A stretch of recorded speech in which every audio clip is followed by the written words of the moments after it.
Hello दोस्तों, नमस्कार। आपको सभी को नए साल की शुभकामनाएं। आपका ये नया साल बहुत अच्छा गुजरे। दोस्तों, आज one good act a day, बहुत दिन के बाद मैं आ रहा हूँ आपके सामने। और कुछ कोई ठीक बातें होती है जो सामाजिक टाइप की, तो तभी हम वीडियो बनाते हैं। अदरवाइज़ फालतू वीडियो बनाने का कोई फ़ायदा नहीं है। अगर किसी को कुछ प्रेरणा मिले और कुछ सीख मिलती है तो कुछ फ़ायदा है, नहीं तो ऐसे फालतू किसी का टाइम वेस्ट करना ठीक नहीं है। लेकिन आज की जो वीडियो थोड़ी सी सीरियस है। सीरियस इसलिए है कि कुछ चीज़ें हमारे समाज में एक अराजकता का कुछ माहौल ऐसे बन जाता है कभी कभी कि एक उम्र के पड़ाव में तो थोड़ा सा इंसान भटक जाता है। तो इसी में मैं एक छोटी सी सोच जो मैंने पता किया, इधर उधर काफ़ी जगह मैंने सर्च किया कि लोग कैसे होते हैं, क्या होते हैं, उसी हिसाब से मैंने अपने कुछ सच्चाई के तथ्यों पे लेके किया। ऐसे कोई फ्रॉड या कोई झूठ नहीं है। लेकिन अब मैं स्टार्ट करता हूँ, आपका ज़्यादा समय नहीं लेता हूँ। सर, मैं एक चीज़ सबको बताना चाहता हूँ कि माँ बाप का प्यार, माँ और बाप के प्यार में, मदर एंड फादर, बच्चों पे जो होता है वो काफ़ी फ़र्क होता है। माँ के और पिताजी के जो बिहेव होता है वो बहुत दिन रात का फ़र्क होता है। उसमें ये होता है कि माँ को कितनी भी तकलीफ़ मिले, लेकिन माँ सोचती है कि नहीं, बच्चों के साथ ऐसा नहीं होना चाहिए। लेकिन बाप क्या करता है कि सच्चाई के तथ्यों पे चलने की कोशिश करता है, और माँ जो है भावनात्मक दृष्टि से अपने बच्चों के साथ प्यार लुटाती है, उनके साथ चलने की कोशिश करती है। लेकिन वो ये नहीं समझती है, वो ये समझने में थोड़ा सा भूल कर लेती है कि जो सच है मैं उसके साथ चलूं, भले ही मेरे बच्चे हैं, लेकिन कल उस पर इसका क्या असर पड़ेगा, ये तब असर पड़ता है जब घर में जो मुखिया होता है आपका, उसकी स्वर्गवास होता है, उसकी डेथ हो जाती है। दोस्तों, मैं वो इसलिए कह रहा हूँ कि वृद्धाश्रम जो खुले हुए हैं, मैंने वहाँ ज़्यादातर देखा है। हमारे यहाँ द्वारका में भी खुला है और ऐसे कई जगह खुला है, गाज़ियाबाद में, फरीदाबाद, हरियाणा में, हिसार में, और रोहतक में, दिल्ली में कई जगह खुला हुआ है, और वृंदावन में खुला हुआ है, अनिरुद्धाचार्य जी का खुला हुआ है। तो वहाँ पे मैंने ये देखा कि ज़्यादातर वहाँ पर जो वृद्धों में रहने वाले ज़्यादातर महिलाएं हैं।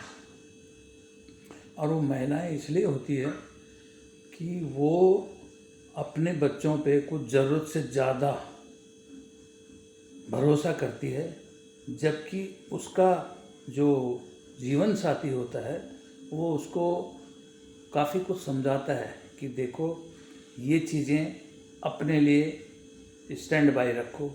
स्टैंड बाय मतलब अपने लिए जो आपकी सहायता के लिए होगा। लेकिन जो माँ होती है उसको अपने बच्चों पे सब कुछ देखते हुए भी अपार भरोसा होता है, और वो उस पर अपने जीवन साथी की बात ना मान के और वो बच्चों की तरफ ज़्यादा लगाव उसका हो जाता है। और जीवन साथी के चले जाने के बाद ज़्यादातर बच्चे अपने माताजी का ध्यान नहीं रख सकते हैं, और उनके आपस में ऐसी एक संकट खड़ा हो जाता है उनके सामने कि वो अपनी माँ को वृद्ध आश्रम में छोड़ देते हैं। ये बहुत दुखद है कि जिस माँ बाप ने अपने बच्चों को लाड प्यार से पाला है, उनको उंगली पकड़ के चलना सिखाया है। जब बुढ़ापे में उनकी बारी आती है कि अपने माँ बाप के जो उन्होंने उनके लिए बचपन से किया है उसका कर्ज चुकाएं, तो उस टाइम वो उनको बजाय इसके वृद्धाश्रम छोड़ देते हैं। और वृद्ध आश्रम में आप जाइए, वहाँ अच्छे लोग भी हैं, बुरे लोग भी हैं, लेकिन जो हकीकत है दोस्तों, जो परिवार में रहने का एक आनंद है, वो वृद्धाश्रम में कतई नहीं हो सकता। वो एक न चाहते हुए भी जीता जागता स्वर्ग देखना के बराबर है, या नरक देखने के बराबर है, मतलब मृत्यु देखने के बराबर है। तो मैंने ये देखा है कि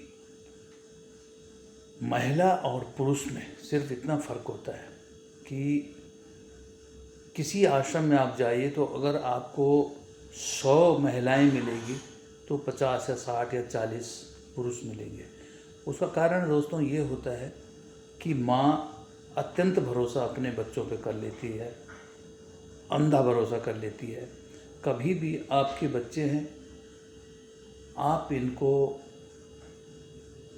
प्यार कर सकते हैं, सब कुछ कर सकते हैं, सब कुछ दे सकते हैं, लेकिन अपनी जो आपकी जीवन के लिए आपने कुछ अपने लिए बचा के रखा, तो वो बिल्कुल ना लुटाएं, वो अपने पास ज़रूर रखें।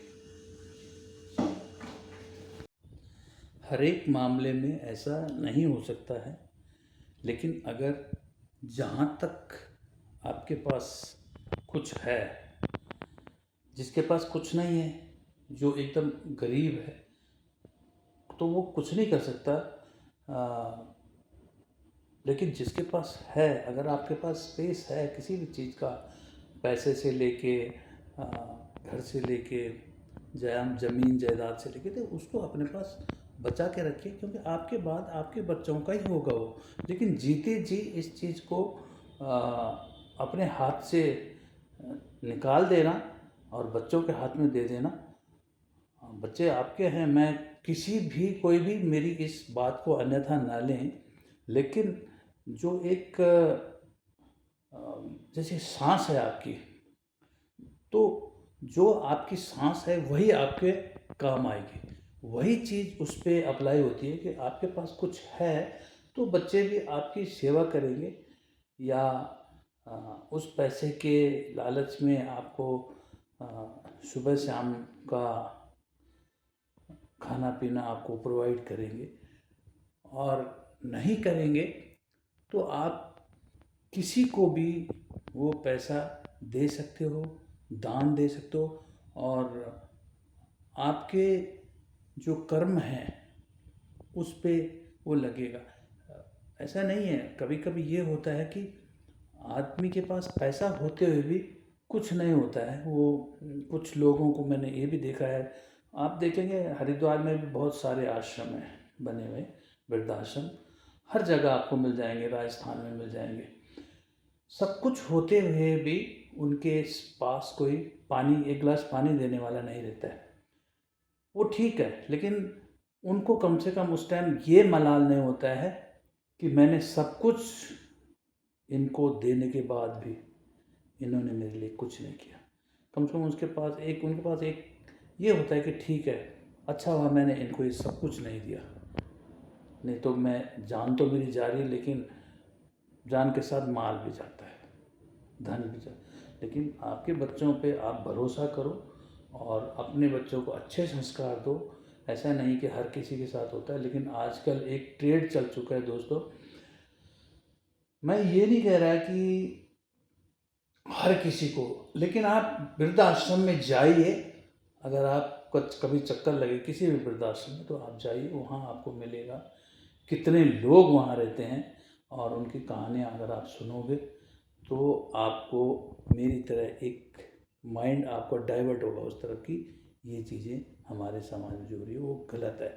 तो मैं महिलाओं को खासकर ये कह रहा हूँ कि अपने जीवन साथी के साथ एक उनका साथ कदम से कदम मिलाकर चलिए। अगर वो अच्छी बात बताते हैं आपको और अच्छे रास्ते पे अगर वो चल रहे हैं, उनकी सोच दूरगामी है।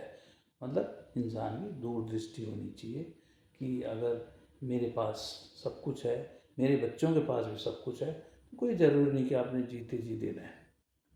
क्योंकि मैंने ये चीज़ देखी है। हमारे एक दोस्त हैं, उन्होंने जीते जी, उनकी वाइफ सबसे पहले उनकी डेथ कर गई। अब उन्होंने अपनी प्रॉपर्टी की, और काफ़ी प्रॉपर्टी थी उनके पास, ऐसा नहीं है, आज की डेट में वो प्रॉपर्टी अगर उनके पास होती तो मुझे लगता है वो 5 से 10 करोड़ के आसपास की थी। लेकिन वो उन्होंने अपने जीते जी ही बांट दी है। और वाइफ उनकी उनकी जो धर्म पत्नी है वो पहले चल बसी। उसके तुरंत बाद उन्होंने प्रॉपर्टी दे दी। एक हिस्सा अपनी बेटी को दे दिया, 2 हिस्से अपने बेटों को दे दिया। और वो बहुत नज़दीक के हमारे मतलब हमारे ज़िले के हैं, टिहरी गढ़वाल से। और अब उनको कोई चाय देने वाला नहीं है। अब उनकी हालत ये है कि वो सुबह दुकान में जाते हैं, 1 कप चाय पीते हैं, फिर घर आ जाते हैं। फिर वो दिन में कुछ खाएंगे चाय के साथ या कुछ भी, फिर घर आ जाते हैं। फिर दिन में शाम को वो कई बार तो ऐसे हैं कि कुछ चाउमीन, थोड़ा सा चाउमीन खा के और सो जाते हैं। तो ये मेरे पास उदाहरण है।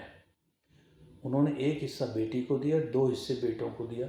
लेकिन आज की डेट में वो बेटी भी उनके काम नहीं आ रही, क्योंकि कुछ लोग बोलते हैं कि बेटियां भी माँ बाप का ध्यान रखती है, लेकिन कई बार बेटियों के पास इतना समय नहीं होता, क्योंकि उनके ससुराल पक्ष की तरफ से उनको इतना अलाउ नहीं करते कि वो अपने मैके वालों को देखें।